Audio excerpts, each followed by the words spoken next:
দুৰ্যোগৰ পৰা সংৰক্ষণ নকৰা তাহাঁতে পায়, মানুহে নোৱাৰে। সেয়ে মই আশা ৰাখিছোঁ ভাৰতৰ দৰে এখন বিশাল দেশত কি প্ৰয়োজন আছে এতিয়া, সেইটোৱে মেইন কথা। বিশ্বৰ ভিতৰত জনসংখ্যা বেছি আছে, কিন্তু যে বিশ্বখনত দেখা পোৱা যায় ইকনমিকেল ফ্ৰম ক্লাইমেট চেঞ্জক, তেতিয়া মই বিশ্বৰ 195খন দেশৰ 20,000 দৰ্শকক সুধিছিলোঁ যে আপোনালোকসকল ইকনমিকেলৰ ওপৰত কিমান গুৰুত্ব দিছে, 1 মিনিট সময় উশাহটো বন্ধ কৰকচোন, অক্সিজেনৰ কিমান প্ৰয়োজন হ'ব।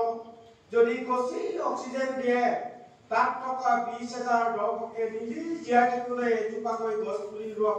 সমগ্ৰ বিশ্বৰ 780 কোটি মানুহে এজোপাকৈ গছ পুলি ৰুৱক, তেতিয়া পৃথিৱীৰ ভাৰসাম্যটো ঘূৰি আহিব, নহ'লে পৃথিৱীলৈ ভাবুকি আহিছে।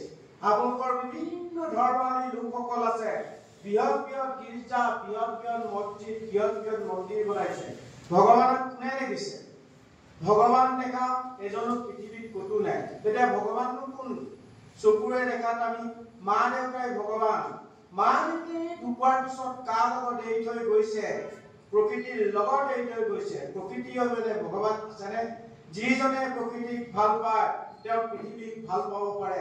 যিজনে পৃথিৱীক ভাল পায় সমস্ত বিশ্বৰ প্ৰাণী জগতক ভাল পাব পাৰে, তাৰ মানে কেউৱেই নাই। তেতিয়া আৰু মোক 1 কিলোমিটাৰ দূৰ দাঙি লৈ গৈ চুমা খাই চুমাতে দাঙি লৈ পৃথিৱীত কেনেকুৱা মানুহ থাকে। সেইকাৰণে অন্যান্য দেশৰ অভাৱ হৈছে আৱিষ্কাৰ হৈছে। তেতিয়া বুজি পাইছোঁ যে ভাৰতৰ ইমান জনসংখ্যা বেছি হ'লেও বেলেঞ্চটো আছে। সেইকাৰণে ভাৰতৰ 140 কোটি মানুহ বেয়া পাব নাজানো, কাৰণ উন্নত দেশবিলাকে কি কৰিলে, তাহাঁতে 1900 বছৰত কাপোৰ পিন্ধে। ভাৰতে 5500 বছৰৰ আগত কাপোৰ, 1900 বছৰৰ পিছত কাপোৰ পিন্ধি গোটেই পৃথিৱীখন জয়লাভ কৰিলে। জয়লাভ মানে একোৱেই নকৰিলে, প্ৰকৃতি ধ্বংস কৰিলে। যাৰ বাবে জলবায়ু পৰিৱৰ্তন, যাৰ বাবে COVID-19 বাপেক মৰিলেও চুব নোৱাৰে, মাক মৰিলেও চুব নোৱাৰে, সেই পদ্ধতিত আহি গ'ল। সেইকাৰণে এতিয়া ভাৰতৰ দৰে এখন দেশত জীয়াই থাকিবলৈ হ'লে আমি কি ডিচিশ্যনটো ল'ব লাগিব? গ্ৰীণ ইণ্ডিয়া কৰা, সেইটো মোৰ লক্ষ্য। গ্ৰীণ ৱৰ্ল্ড কৰা, যি দেশলৈ মাতে মই সেই দেশলৈ যাব লাগিব। সেউজীয়া পৃথিৱীখনক সেউজীয়া কৰা, মোৰ মনবিলাক তেনেকুৱা, আৰু সেইকাৰণে কৰি থকা হৈছে। এতিয়া মোৰ উদ্দেশ্যটো হ'ল মৌৰাহাটীৰ পৰা কাজিৰঙালৈ 60 কিলোমিটাৰ, ডিব্ৰুচৈখোলা 120 কিলোমিটাৰ, সেই মাজত থকা চৰ চাপৰিবোৰ তাত গ্ৰীণ কৰা মোৰ উদ্দেশ্য। সেইকাৰণে ভাৰতীয় NGO বিলাক আৰু কোম্পানীবিলাকক, ভাৰতীয় সামৰিক বাহিনী উপায়ুক্তসকলক তেওঁলোককো অনুদান দিবলৈ কৈছোঁ যে 400 হেক্টৰ 410 উপায়ুক্তসকলে কৰক, তেতিয়া সোনকালে গ্ৰীণ হ'ব, গ্ৰীণ আছাম হ'ব। কাৰণ গড় কৰ্ডিটো হ'ব বগীবিল দলঙলৈকে। সেইকাৰণে বিভিন্ন দল সংগঠনত তাত সেইবোৰ গ্ৰীণ কৰিবৰ কাৰণে তেওঁলোকৰ প্ৰজেক্ট দিছোঁ। 1000 হেক্টৰ 1000 হেক্টৰ। তেতিয়া অসমৰ মাটি নাই, অসমৰ মাটি মহাবাৰ ব্ৰহ্মপুত্ৰৰ বুকত 4ভাগৰ 3 অংশ আছে। সেইকাৰণে সেইটো গৰুৰ দায়িত্ব। আৰু গোটেই বিষয়বিলাক ইউনেস্কোৰ যেতিয়া আকৌ মেক্সিকোত আমন্ত্ৰণ কৰিছিল লকডাউনৰ সময়তে, তেতিয়া অলিম্পিকত লাভ কৰিল। সেই সময়তে কুইন এলিজাবেথৰ এৱাৰ্ডটো দিলে ইংলেণ্ডৰ কুইন এলিজাবেথৰ এটা চুমা খালে। যেতিয়া কোভিড চলিছে, মোৰ আৰু এপ্ৰিল মাহতে ঠাণ্ডাৰ পৰা গৰম আহিলে পানী লগা জ্বৰ হয়। জ্বৰ হওঁতে মোক ঘৰত সোমাব নিদিয়ে, তই কোভিড লৈ আহিছ। গাঁৱত থাকিবলৈ নিদিয়ে, তই কোভিড লৈ আহিছ। তেতিয়া উপায় নাই আৰু টোপোলা টাপলি মানি হাবিলৈ গ'লো। হাবিত গৈ দেখিছোঁ 3টা গড়, 150 হাতী আছে। তেতিয়া কাজিৰঙা DFক ক'লো, ছাৰ ৱাইল্ড লাইফটো লকডাউনটো বুজি নাপায়, ইয়াৰ বিকল্প ব্যৱস্থাটো কি হ'ব? তেতিয়া কৈছে এলিফেণ্ট চাফাৰী পঠিয়াই দিছোঁ। হাতী 3টা পঠিয়ালে।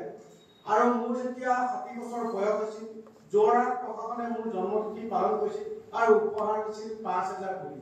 সেইটো ৰুবলৈ সক্ষম হ'লো। তেতিয়া তাত যিটো অভিজ্ঞতা লাভ কৰিলোঁ, তাত থকা গছ-গছনিবোৰ আগতকৈ চিৰসেউজীয়া হ'ল লকডাউনৰ সময়ত। তাত থকা জীৱ-জন্তু মুক্ত বিচৰণ ভূমি হ'ল। তাত থকা চৰাই-চিৰিকটি মুক্ত হ'ল। তাত যিখিনি বিল-বৰৰ পানী আছে পৰিষ্কাৰ হৈ গ'ল। তেতিয়া আৰু তাৰ মাজতে আকৌ লৈ গ'ল ঘৰৰ মুখমুখে মোক মেক্সিকোলৈ আমন্ত্ৰণ কৰিলে। দিল্লী যেতিয়া পাইছোঁ, তেতিয়া কৈছে আপোনাক 10 বছৰ ভিছা দিছে মেক্সিকো চৰকাৰে।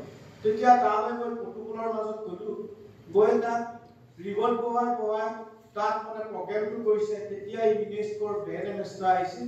তেতিয়া মই মোৰ হাবিটোৰ পৰা যিটো অভিজ্ঞতা লাভ কৰিলো লকডাউনৰ সময়ত সেইকাৰণে তেওঁক ক'লো সমগ্ৰ বিশ্বই যদি বছৰেকত 7 দিন লকডাউন দিয়ে তেতিয়া পৃথিৱীৰ ভাৰসাম্যটো ঘূৰি আহিব আৰু মানুহ সম্পদ পৃথিৱীৰ ভাৰসাম্য ৰক্ষা কৰা মহিলাসকলৰ যিটো ভূমিকা আছে পুৰুষৰ সেইটো নাথাকে কাৰণ মোৰ ঘৰতে মই জানো যে মাকে 3 চাত মাৰিলে মা মোক ভাত দে বুলি কয় মই এচাত মাৰিলে ঘৰৰ পৰা ওলাই যায় জন্মৰ পৰা মাকে পাব সেইকাৰণে সমগ্ৰ বিশ্বই যদি 60% মহিলাসকলক সংৰক্ষণ কৰে তেতিয়া পৃথিৱীৰ ভাৰসাম্যটো সোনকালে ঘূৰি আহিব নহ'লে পৃথিৱীলৈ বহুত ভাবুকি আছে সেইটো ৱৰ্ল্ডত প্ৰথম চাগৈ ভাৰতেই কৰিছে 33% কিয়নো 40-50 নকৰিলে নে ভাৰতৰ মহিলাসকলৰ শিক্ষিত হাৰটো কম নেকি তেনেকুৱা হ'ব পাৰে তেনেকুৱাবিলাক বহু অধ্যয়নৰ মূলত এতিয়া অহা হায়দৰাবাদত আছে বাংগালোৰত আছে দিল্লীত আছে তেতিয়া এইবাৰ হেনো বাজপেয়ী এৱাৰ্ডটো দিব ভাৰত চৰকাৰে আৰু ভাৰত গৌৰৱটো হায়দৰাবাদ চৰকাৰে দিব আৰু কেনে বাংগালোৰত পৰিৱেশ ইউনিভাৰ্চিটি কৰিবৰ কাৰণে আমাৰ যোৱাটৰে এজন বৰঠাকুৰ বুলি আছে তেওঁ কৈছিল ইণ্টাৰনেশ্যনেল পৰা পইচা লৈ পৰিৱেশ ইউনিভাৰ্চিটি তোমাৰ তাতে বনাব লাগে গতিয়া 60 বিঘা মাটি বিচাৰিবলৈ কৈছে মই প্ৰশাসনৰ তাততো জলাশয় মাটি বহুত আবাদী আছে নদী কাষত সেইটো তাত কৰিলে খুব সুন্দৰ হ'ব বুলি মই ভাবো আৰু আশা ৰাখিছো বাংগালোৰত গৈ এইবোৰ কথা পাতি আৰু মুখ্যমন্ত্ৰী ডুবাইতো গৈছো ডুবাই দেখা পোৱা যায় শতকৰা 90% মানুহ ভাৰতীয় প্ৰশাসনৰ পৰা ধৰি তাৰ সুইপাৰৰ পৰা ধৰি সব ভাৰতীয় মানুহ ৰজাই মাতিলৈ গৈছিল ৰজাক সুধিছিলো কিয় মাতিছিলা তেতিয়া কৈছে নহয় তুমি 30 বছৰত ইমান হেক্টৰ ইমান বিঘা মাটি তুমি হাবি বনালা তোমাক সহায় কৰিবৰ কাৰণে শিক্ষাৰ ক্ষেত্ৰত কাৰ্টুনত যদি শিক্ষা দিওঁ তেতিয়া কি বুলি ক'বা নাই নহয় ভাৰতলৈ কাৰ্টুনত শিক্ষা দিব নোৱাৰিম nature is god god is nature সেইটো বিষয়ে আহিলে ভাৰতত সেইটো কৰিব পাৰিব তেওঁলোকে বাঁহৰ প্ৰজেক্ট ল'ম বুলি কৈছে বাঁহৰ প্ৰজেক্টটো উত্তৰ পূৰ্বাঞ্চল কিয়নি গুৱাহাটীতে দিছে নে ক'তে দিছে নে নাজানো 1000 হেক্টৰ দিছে 22 হাজাৰ বনাই বাঁহৰ প্ৰজেক্ট খুলি পেলাই 22 হাজাৰ বিশ্বৰ দৰবাৰ বিকিব সেইকাৰণে তেতিয়া বাঁহৰ কথা ক'লতে মনত আহি জয়ন্ত হাজৰিকাৰ গান গাব লগা হৈছে পিৰালিৰ কাণতে জাতি পাই জুপি সিও মোৰ সৌদৰ ভাই মৰিলে কেও নাযায় সিহে লগতে যায় যদি তেনেকুৱা এটা প্ৰজেক্ট অসমত কৰে উত্তৰ পূৰ্বাঞ্চলত এইটো আমাৰ কাৰণে গৌৰৱৰ বিষয় সেইকাৰণে আমাৰ গায়ক গায়িকাসকল এই সময়ত ভূপেন দাই কোনোদিন প্ৰকৃতিক বাদ দি গান গোৱা নাছিল সেইকাৰণে মনত ৰাখিছো যে ইমান ধুনীয়া অসম আমাৰ যোৱাবাৰ শান্তি আশ্ৰমত বিশ্ব সন্মিলন পাতিছিল বিশ্বৰ বিভিন্ন প্ৰান্তৰ পক্ষীবোৰ আহি কৈছে आसाम में पेशाब करने के भी जमीन नहीं है मैं देखिए बालिया दुकान नहीं है पेशाब कराइছো सब आयुर्वेदिक औषधरे भरा जो आयुर्वेदिक औषध থাকিব তাতে ওয়াইল্ড এনিমেল ওয়াইল্ড চৰাইচিৰিকটি থাকিব পাৰে অন্যথাই থাকিব নোৱাৰে হে কালিও আপোনালোকৰ ডক্টৰ ষ্টাফ আयुर्वेदिक মই তামিলনাডু তাতো এৱাৰ্ড দিব লাগে মাতিছিল ডক্টৰ ষ্টাফটোৱে তামিলনাডু তেতিয়া তাত থকা ছাত্ৰ ছাত্ৰীবিলাকে কিতাপবোৰ চাই গছৰ নাম পুৰা লিখিছে তেতিয়া মই সুধিছো এই তোমালোকে গছৰ নামবোৰ লিখিছা গছটো চিনি পোৱা নাই বোলে নেপাওঁ যদি বি গছটো আনি মানুহক ইনজেকশ্যন দিয়ে দৰৱ খুৱাই দিয়ে মানুহ নমৰিবনে বাৰু সেইকাৰণে তোমালোকে গছৰ নাম চিনিব পাবলৈ হ'লে মোৰ হাবিলৈ আহিবা তোমালোকক শিক্ষা দিম সেইকাৰণে এতিয়া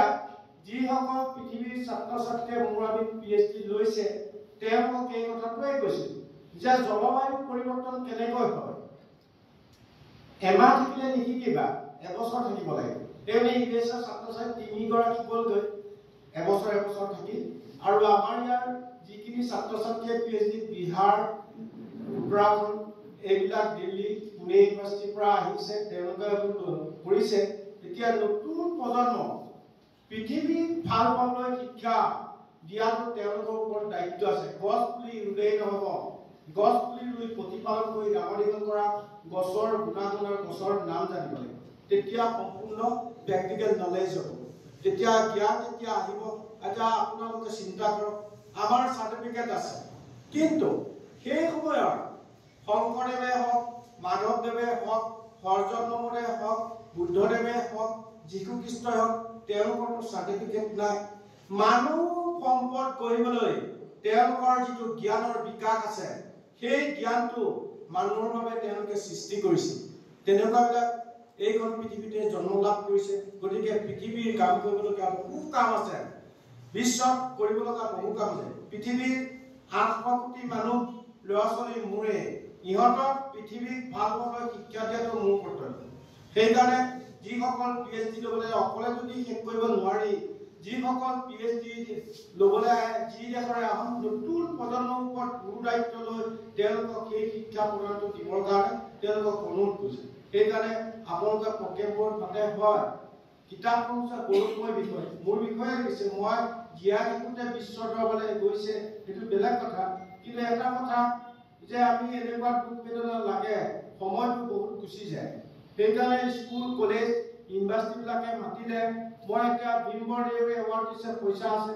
মই ল'ব পৰা নাই লাচিত বৰফুকনৰ এৱাৰ্ড দিছে মই ল'ব পৰা নাই তো য'ত স্কুল কলেজ IIT CIT বিলাকে মাতে মই তেতিয়া চববোৰ এৱাৰ্ড এইফালে মই গুচি যাব লগা কাৰণ তাত পৃথিৱীৰ ল'ৰা ছোৱালী পঢ়ে 100টাৰ ঠাইত 10টা থাকিব 10তকৈ 100 হ'ব সেইকাৰণে পৃথিৱীৰ ভাৰসাম্য ৰক্ষা কৰা যিটো ভূমিকা পালন কৰিব লাগে সেইটো কৰি থকা আছে সেই সিদিনা ভূপালত তাত আমি ভীমবাৰ আম্বেদকাৰ ৰাজ্যৰ পৰা জন্মস্থান পৰা আহমেদাবাদৰ পৰা আমি এইটো এৱাৰনেছটো কৰি এই এমাহ দিন হ'ব খোজকাঢ়ি পৃথিৱীৰ ভাৰসাম্য ৰক্ষা কৰিবলৈ মানুহক এৱাৰনেছ কৰাটো গাঁৱে ভূঞে নগৰে চহৰে গৈ এৱাৰনেছ কৰিলে সোনকালে পৃথিৱীৰ ভাৰসাম্যটো ৰক্ষা কৰে ভাৰতে এই কাম কৰিব লাগিব বিশ্বৰ ভিতৰত জনসংখ্যা বেছি ভাৰতবৰ্ষ এনেকুৱা এখন দেশ আদিম যুগতে প্ৰথম কাপোৰ পিন্ধা আদিম যুগতে প্ৰথম গছ ৰোৱা সেইখন দেশে সমগ্ৰ বিশ্বকে এতিয়া ৰাষ্ট্ৰীয় শিক্ষা নীতি সেইটো 24 বছৰ লাগিব সেই ছাত্ৰ ছাত্ৰীখিনি যেতিয়া ভাৰতীয় প্ৰকাৰৰ এডুকেশ্যন আহিব ইহঁতে সমগ্ৰ বিশ্বক নেতৃত্ব দিব এইটো ভাৰতলৈ ঘূৰি আহিছে সেইকাৰণে মই আপোনালোকৰ ওপৰত ভৰসাই এই যোৱাটোত এই কিতাপখন লিখিছে বিশ্বৰ দৰবাৰ আমাজন পঠিয়াই দিব তাতো ঢেৰ আছে তাতো আৰু এটা কথা একে খাউণ্ড ডাঙৰীয়া আছে আপোনালোকে চিনেমাই বনক কিবা কিবিয়ে বনক যিয়ে নবনক ডকুমেণ্টে বনক মই হ'লে দলিলত চহী নকৰোঁ কাৰণ মোক বহুতবিলাক অনুষ্ঠানে তেনেকৈ কৈছে RD Srivastava চিনেমা বনালে দলিল মই বোলে দলিলত চহী কৰি মই হাবিখন বনাইছিল নেকি মই চহী নকৰোঁ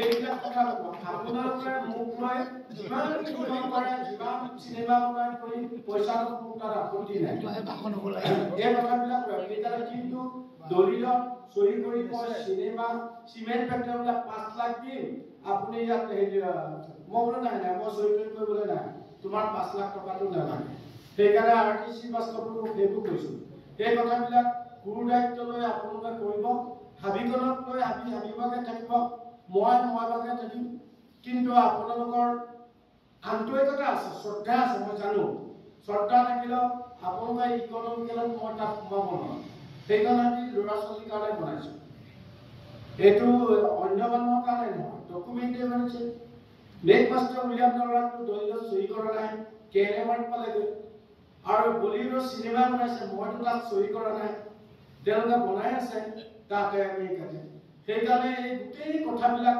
ভালকৈ চিন্তা চৰ্চা কৰি যিকোনো টিউশ্যনটো ল'লে মই ভাল পাওঁ সেইকাৰণে আমি অকল মোৰ নহয় মই বনাই দেখুৱাইছিলে এতিয়া পৃথিৱীৰ 800 কোটি মানুহৰ সেইখন আমি ওপৰত চকু সেইকাৰণে জানো যে গুণিত শইকীয়া এছিয়া হৈ থাকোঁতে মোক কৈছিল ফাইনেল আমি চাকৰি কৰি এনেকুৱা আমি বনাব পৰা নাই অসমত নাই ভাৰতত নাই পৃথিৱীত আছে নে নাই সন্দেহ আছে এটা পৃথিৱীত ক'তো নাই মই বনাই দেখাই আনিছোঁ অকলে কি কৰিব নোৱাৰিবা সব পাৰে খালি সেই মেথডটো সৰুৰে পৰা অন্তৰত সোমাব লাগিব মই সৰুৰে পৰা তেনেকুৱা পৰিৱেশত ডাঙৰ হৈছিলোঁ বালিগাঁৱত থাকি ডাঙৰ হৈছিলোঁ ডক্টৰ যদুবেশ বৰাই LP স্কুলৰ পৰা শিকাইছিল গছ পুলিটো ৰুলেই নহ'ব গছ পুলিটো ৰুই প্ৰতিপালন কৰি ডাঙৰ দীঘল কৰা গছৰ গুণাগুণ গছৰ নাম জানিব লাগিব তেতিয়া আৰু পাণ পুলি চবৰ হাতত নহয়তো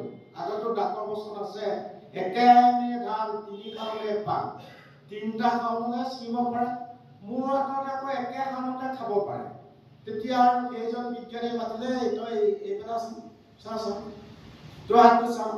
তেতিয়া মোক কৈছিল, তই এইটো কামকে কৰিবি, এদিন পৃথিৱী আদৰ্শৱান হবি। আৰু এইবোৰ চা, সৰুতে কুকুৰে বকি থাকিব, হাতীয়ে ঘূৰি নাচায়, তোৰ কামটোৱে তই কৰিবি। সেইকাৰণে তেনেকুৱা উৎসাহ উদ্দীপনা সৰু অৱস্থা পাই পাইছে। আৰু বৰ্তমান যিমান পৃথিৱীৰ বিজ্ঞানী পাইছে তেওঁলোকে পাইছে। সেইকাৰণে APJ Abdul Kalam sir, Jawaharlal university environmental চাইণ্টিষ্টসকলেও সেইবোৰ কথাই কৈছে। দিন মেডাম আহিছে মোৰ ভাবিলে, তাত কৈছে ইমানকণ মাটিত কিমান আয়ুৰ্বেদিক ঔষধ আছে। তেওঁ মেডিচিন আছিলে, খুব ভাল আছিলে। সেইকাৰণে তেনেকুৱাবিলাক গণ্য মান্য ভাৰতবৰ্ষত আছে। ভাৰতৰ কথা চিন্তা কৰা বহু মানুহ আছে।